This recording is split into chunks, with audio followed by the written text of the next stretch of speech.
E aí pessoal, tudo bem? Bem-vindos de novo ao canal Tangará Invest. Bom, a ideia do vídeo de hoje é falar um pouco sobre os livros. Eu aqui no físico tenho esses três títulos, né, que eu vou explicar um pouquinho mais para vocês.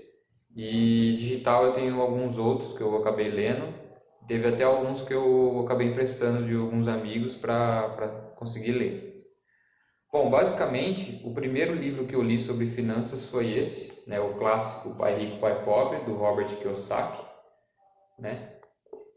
Nesse livro, o autor, o Robert, ele basicamente conta a sua história de vida, né, onde ele apresenta a diferença dos ensinamentos que ele teve com o seu pai biológico, aqui no caso o pai pobre, e o pai de um amigo, o pai rico. Né? Enquanto o pai pobre, que era professor, vivia dizendo para o Robert que ele deveria se empenhar mais nos estudos para ser alguém na vida um dia, para que o Robert conseguisse um bom emprego, um emprego estável numa grande empresa e com diversos benefícios e por fim aproveitar a aposentadoria, o pai do seu amigo, né, o pai rico, que era dono de diversos e diferentes negócios, tentava ensinar ao Robert que era preciso empreender, né, aprender como fazer o dinheiro trabalhar para você, né, e não você trabalhasse para o dinheiro. Essa situação que é denominada aqui como a corrida dos ratos, né? Que ele apresenta uma analogia com aquela roda de hamster, sabe? Que o hamster fica correndo, correndo, correndo, loucamente até a exaustão e acaba, por fim, né, caindo da roda. O método que o pai rico apresenta para o Robert é sempre a aquisição de ativos, ou seja, coisas que geram mais renda e principalmente que não dependa de você para que continue gerando renda durante um longo período de tempo e de preferência por toda a eternidade, né? Então que isso possa passar de geração para geração. Utilizando esse método, você pode chegar no nível de renda proveniente desses ativos que pode pagar todos os seus passivos, né? Todas as despesas, fazendo que você atinja a tão sonhada independência financeira. E mostra também como funciona o fluxo de caixa do pobre e o fluxo de caixa do rico, né? Ele mostra bem essas diferenças. Onde o pobre, quando ele recebe o seu salário, ele basicamente paga as contas, consome com o que sobra e quando sobra alguma coisa, né, ele acaba investindo por último. Diferentemente do fluxo de caixa do rico, né? Quando o rico recebe o salário, ele já separa uma parte e já começa a investir, né, essa parte. Então, ele paga a si mesmo antes dos outros.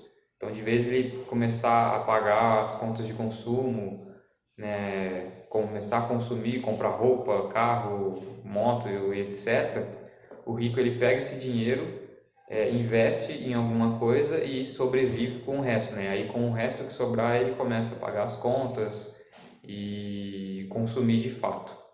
Bom, os outros livros que eu li, né, foi a coletânea da Suno Research, são alguns guias que eles montaram para os investidores. O primeiro deles que eu li foi o Guia Suno de FIIs, né, de Fundos de Investimento Imobiliário. Esse guia ele dá uma introdução nesse mercado de fundos de investimento imobiliário. Ele apresenta todos os tipos de fundos, como eles funcionam, como ganham dinheiro, como que eles distribuem os proventos para os investidores, como que eles captam mais dinheiro para crescer. Então é bem interessante para a gente ter um primeiro contato, né, para a gente saber o que é esse mundo dos fundos de investimento imobiliário. É bem interessante. O outro guia que eu li foi da Suno, foi o Dividendos, né? Ele dá uma introdução ao mundo das ações, das grandes ações pagadoras de dividendos, e ele apresenta diferenças entre as ações de dividendos e as ações de crescimento. Eles apresentam também o conceito de dividendos, explica certinho o que é, juros sobre capital próprio, como que funciona, como que as empresas distribuem, como que as empresas apuram esses valores antes de distribuir. Então ele desmistifica bastante coisa em relação aos dividendos. O outro guia da Suno também foi a contabilidade para investidores. É um livro muito interessante, né? Um guia muito interessante que ele ensina basicamente como você lê o balanço, né? Como que você faz para ler e interpretar os balanços de uma empresa.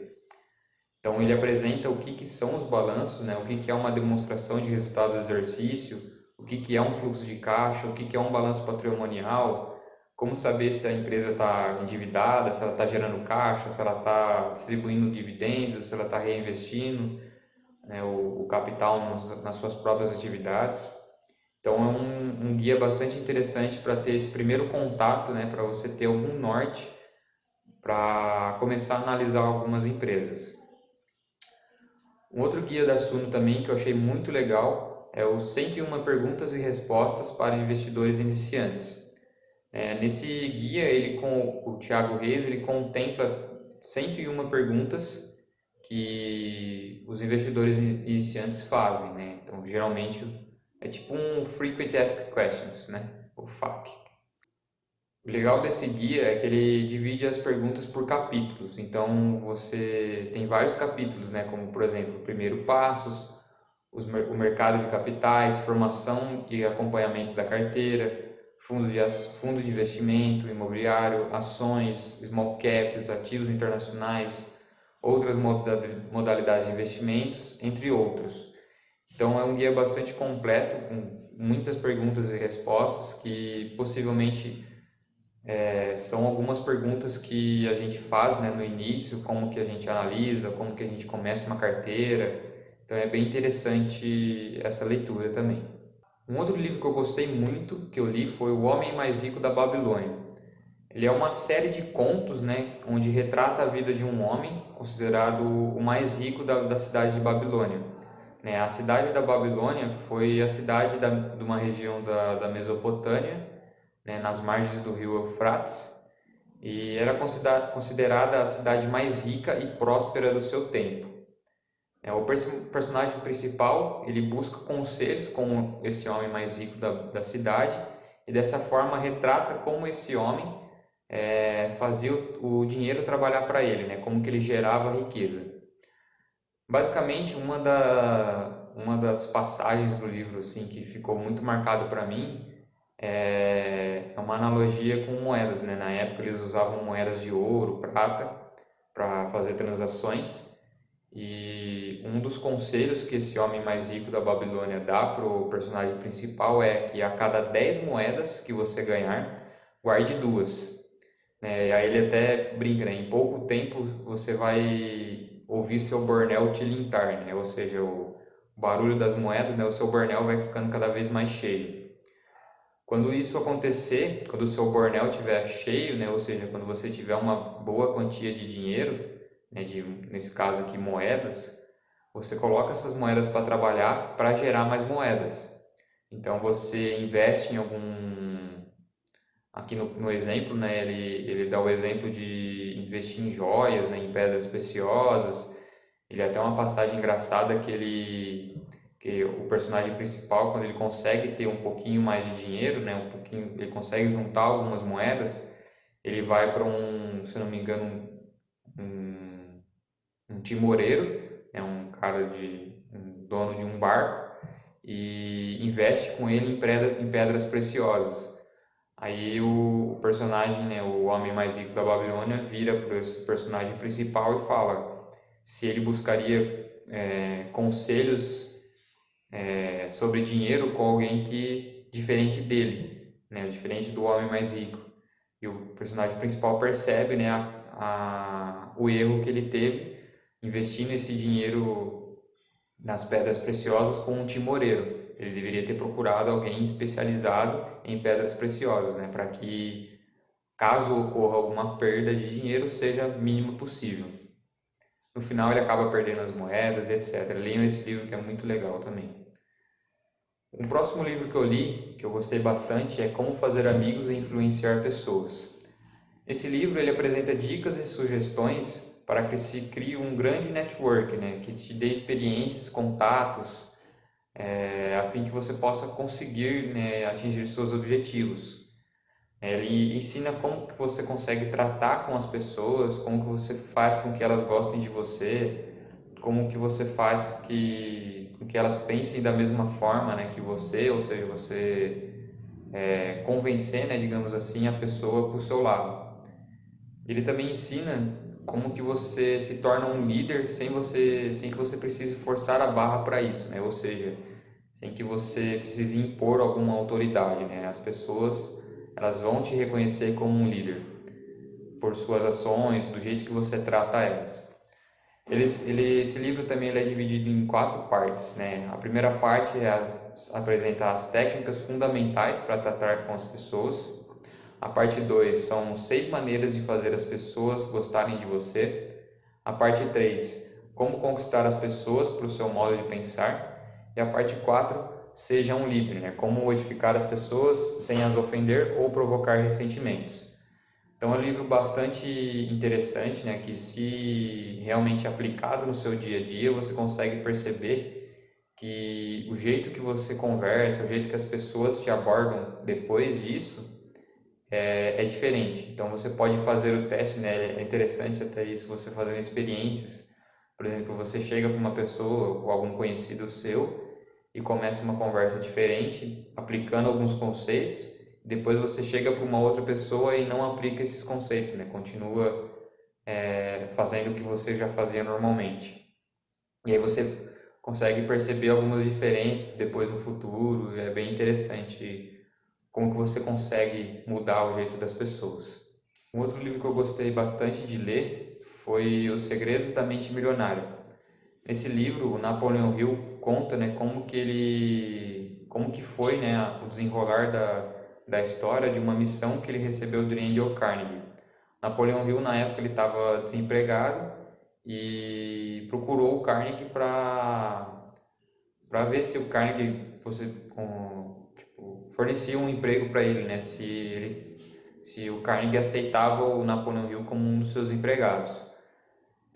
O Carnegie, percebendo que o Napoleon Hill era uma pessoa diferente, né? Que era um homem que poderia gerar grande riqueza, ter bastante sucesso, ele solicitou que o Napoleon Hill fizesse uma missão. Essa missão consistia em descobrir os grandes segredos das pessoas que eram extremamente bem-sucedidas em sua época e se tornaram grandes exemplos de liderança até hoje. Durante o desenrolar da história, o Napoleão Hill mostra como que os grandes líderes da época pensavam, como que era o processo de decisão deles, como que eles tratavam as pessoas, como que eles viviam, como que eles geriam as suas empresas. Então é bastante interessante, que mostra como que, por exemplo, o Henry Ford começou a Ford. É bem legal essa história também para você conhecer como que os grandes líderes se posicionavam, né, nas decisões e etc. Uma das frases que mais me impactaram nesse livro é uma passagem que Napoleão Hill precisa escolher entre 2 caminhos, né? E Carnegie acaba por dando um conselho para ele de que por que ele teria que escolher entre esses 2 caminhos, né? Por que ele não poderia ter os dois? E isso foi bastante interessante se você parar para pensar, né? Por que eu preciso escolher entre um e o outro? Há meios de eu conseguir as 2 coisas que eu estou querendo? É bastante interessante essa reflexão de vez em quando.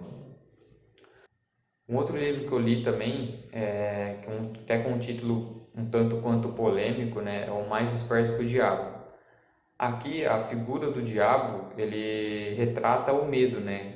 Ele retrata como que o medo muitas vezes nos impede de agir e conseguir aquilo que a gente tanto quer, conseguir aquilo que a gente tanto deseja ou sonha em fazer, ou ter, ou até mesmo ser.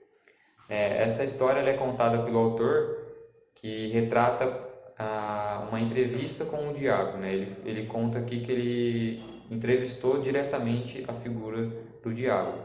Ele é estruturado basicamente em uma forma de diálogo, então ele é muito fácil de ler, muito rápido, e onde o autor faz diversas perguntas e força, né, a figura aqui do diabo a respondê-las com sinceridade e expondo a verdade como realmente ela é. Não é uma história assim com um viés religioso. De novo, a figura aqui do diabo, ele representa todos os tipos de medo, todos os tipos de anseios que nos impede de agir. né? E até no final ele até declara, né, que se realmente aconteceu essa entrevista ou não, ninguém nunca soube, né? Cabe a cada pessoa que está lendo o livro decidir por si só, né? Se ele vai acreditar que realmente o autor sentou frente a frente com o diabo ou se isso é uma coisa da imaginação dele, né? Coisa da imaginação do autor. É bem interessante de ler, eu gostei bastante também. Bom, o outro livro que eu gostei muito de ler chama A Bola de Neve. Ele é uma biografia autorizada, né, do Warren Buffett. Warren Buffett, ele é um dos homens mais ricos do mundo atualmente. Ele é um grande investidor é um investidor de grande sucesso. Ele conta essa história de vida do Warren Buffett, desde a sua infância até os dias de hoje, e contém vários princípios, né, da vida pessoal e profissional do Warren Buffett. Para quem não conhece, né, o Warren Buffett ele é um dos controladores da empresa, hoje chamada Berkshire Hathaway. Ele construiu um império praticamente do zero e apenas investindo em ações de negócio, né? Então, a estratégia de Buffett é de longo prazo, então ele basicamente compra negócios barato e faz com que esse negócio cresça muitas e muitas vezes ao longo do tempo. Mesmo que isso mude drasticamente o ramo da atividade daquele negócio. Um grande exemplo é a própria Berkshire.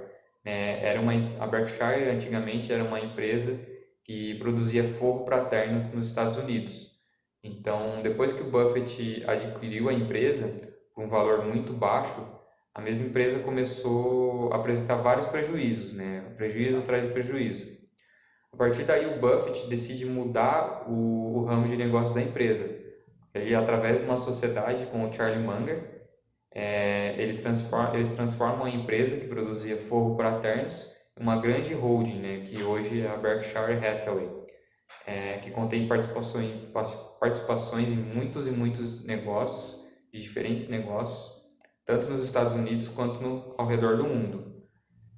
O legal é que ele fala também no livro vários princípios, né, do Buffett. Então, uma que é bem clássica é a questão da regra número um, né? Ele fala que numa passagem do livro tem que a regra número um do Warren Buffett é nunca perca dinheiro. E a regra número dois é nunca esqueça a regra número um. Então, é bastante interessante esse jeito, né, que o Buffett pensa, como que ele toma as decisões dele, como que ele foi construindo o patrimônio dele ao longo dos anos. É muito interessante. Um outro livro também que eu gostei muito foi o livro do Gustavo Cerbasi, né, ele chama A Riqueza da Vida Simples. Nesse livro, o Cerbasi ele apresenta diversas ideias e métodos para que a gente tenha uma vida de muitas riquezas, mesmo que a gente tenha uma vida extremamente simples e humilde. Através do que ele chama de foco nas experiências, ele mostra que é possível encontrar a felicidade mesmo que a gente não tenha uma conta com vários milhões, né, uma conta bilionária ou com uma vida com diversos passivos e ativos. A ideia é basicamente buscar o que te deixa feliz e basicamente focar nisso. Por exemplo, se você ama cozinhar, se cozinhar é o que te deixa extremamente feliz e satisfeito, você vai traçar planos, né, e objetivos para que você consiga continuar cozinhando, né, que você consiga ter os melhores equipamentos de cozinha e etc. Não importa o que aconteça na sua vida. Então você vai criando, né, planos e objetivos para que você consiga manter essa sua felicidade. Outro exemplo também é que se o que te faz feliz é viajar pelo mundo, você vai traçar planos e objetivos para que você faça pelo menos uma grande viagem no ano, né, para onde quer que você deseje ir. Então você vai, aproveita com inteligência as experiências que você pode obter nessa viagem. Para que isso seja possível, né, de novo, você precisa fazer escolhas, né, de acordo com o plano e seguir esse plano. Nada impede de que ele mude, né? Nem até uma passagem que ele fala no livro é que planos são feitos para dar errado. Então, afinal, as coisas nunca saem como a gente planeja. Então, o mais importante é que elas aconteçam, né, de uma forma ou de outra. Então, você acaba por traçar planos e objetivos muito claros na sua vida e você acaba por seguindo esses planos até que você consiga atingir um objetivo. Bom, o outro livro que eu li recentemente foi esse do Thiago Nigro, do Mil a Milhão. Eu acredito que muitos de vocês conheçam a figura, né, o Thiago Nigro. Ele é o criador do canal O Primo Rico. Nesse livro, o Thiago, né, ele trabalha o que ele chama aqui de 3 pilares, né? Gastar bem, investir melhor e ganhar mais. Basicamente, no pilar do gastar bem, ele apresenta algumas metodologias para que você possa identificar melhores oportunidades para gastar o seu dinheiro. Então, fazendo que você faça boas escolhas durante sua caminhada, né? E não entre no famoso ciclo de dívidas e prestações que tantos outros entram, como retratado no Pai Rico, Pai Pobre, a Corrida dos Ratos. O segundo pilar, né, investir melhor, ele mostra em detalhes algumas opções de investimentos para que servem cada um deles. Então ele mostra basicamente mostra detalhadamente como que funciona a renda fixa, como que funciona a renda variável, qual que é a forma correta de calcular a rentabilidade do investimento, como que funcionam os juros compostos. Isso é bem interessante. Por fim, ele apresenta o último pilar dele, né, o ganhar mais. O ganhar mais, ele apresenta algumas soluções importantes para que você possa crescer tanto no campo pessoal quanto no campo profissional, fazendo que você gere mais riqueza, que você ganhe mais dinheiro, sendo possível assim investir cada vez mais e consequentemente ganhar cada vez mais, gastar cada vez melhor e investir cada vez mais. E por último, o livro que eu estou lendo atualmente, né, ele é um livro bem grande, é esse aqui, o Investir em Ações ao Longo Prazo, de Jeremy Siegel. Esse livro é bastante recomendado para o pessoal de longo prazo, né? Então, o próprio nome já diz, né? Investir em ações no longo prazo. Ele é um livro basicamente que contém um compilado de dados históricos, né? Desde o começo das negociações de ações nos Estados Unidos até o ano de 2012, né? Que é essa versão que eu tenho. Ele conta basicamente os detalhes de todos os acontecimentos importantes no mercado de ações americano, como que os índices foram criados e com quais objetivos. Então ele conta como que foi, né, a crise lá de 1930, né, a tão famosa crise de 1930. Ele conta como que foi a crise do subprime em 2008, várias guerras, como que o mercado de ações reagiu às guerras, Primeira Guerra, Segunda Guerra Mundial, a Guerra Fria, como que foi a guerra do Afeganistão, né? Como que o mercado reagiu a isso. Ele dá vários exemplos também, né? Comparando ações com títulos públicos, títulos de renda fixa. Então ele dispõe de um grande volume de dados comparando, né, a parte de renda fixa americana com a parte de ações da renda americana, do mercado americano, acaba por comprovando, né, que as ações no longo prazo são as que geram mais renda, né, são as que dispõem de um grande volume de dados que apenas confirma, né, que no longo prazo o mercado de ações o mercado de ações é capaz de gerar muito mais riqueza do que os investimentos em renda fixa. Eu ainda não terminei ele, tá? Estou mais ou menos no meio aqui. Mas uma parte muito interessante que ele conta, eu até estava comentando com o pessoal há um tempo atrás, é que, por exemplo, ele dá aqui um exemplo de uma empresa chamada Philip Morris. O Philip Morris, do final do ano de 1925 ao final do ano de 2012, ofereceu um retorno anual composto de 17,3%, né? 7,7% superior a todos os índices do mercado.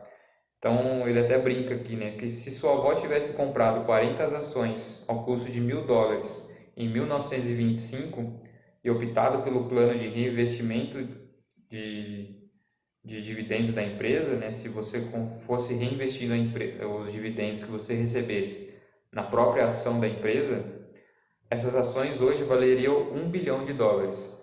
Então, ele mostra realmente o poder do longo prazo, né, no mercado de ações.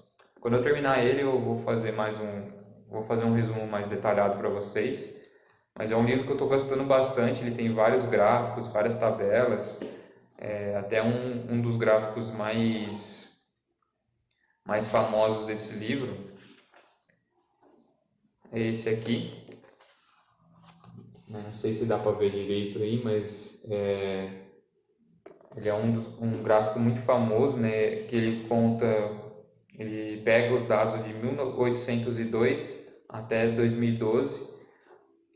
Se $1, né, por exemplo, $1 investido em ações, $1 investido em títulos, $1 investido em letras, $1 investido em ouro e $1 em si, né? Então ele mostra o retorno anualizado desde 1802 até 2012, né? Ele mostra o retorno anualizado desse grande período de tempo. Então é um livro com muitos detalhes de investimento e que vale a pena a leitura também para você que quer se aprofundar um pouco mais nesse mercado de ações no longo prazo.